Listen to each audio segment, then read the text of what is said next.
Околу 250 диабетичари останаа без лекот Оземпик, кој речиси 2 недели го нема во инсулинските аптеки низ земјава.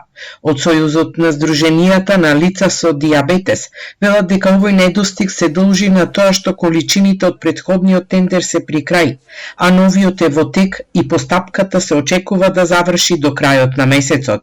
Во овој период, додека се чека новата пратка, од Сојузот бараат Министерството за здравство да најде преодно решение за диабетичарите кои го користат да не останат без овој лек кој им помага да го намалат високото ниво на шеќер во крвта. Овој тендер ќе заврши следната недела.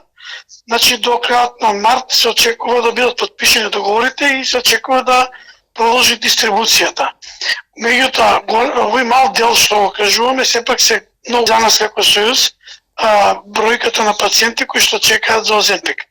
Ние веќе сме во разговори со Министерството, со барање наше инсистирање да се најде некакво според нив законско решение, за да се набават и овие количини кои што овие 2 недели се јавуваат како недостиг. Од Министерството за здравство не одговорија на прашањата на Телма дали ќе се најде решение за да се премости овој период додека не заврши тендерската постапка за набавка на Оземпик. Но Сдруженијата на лица со диабетес имаат и други барања од владата и Министерството за здравство.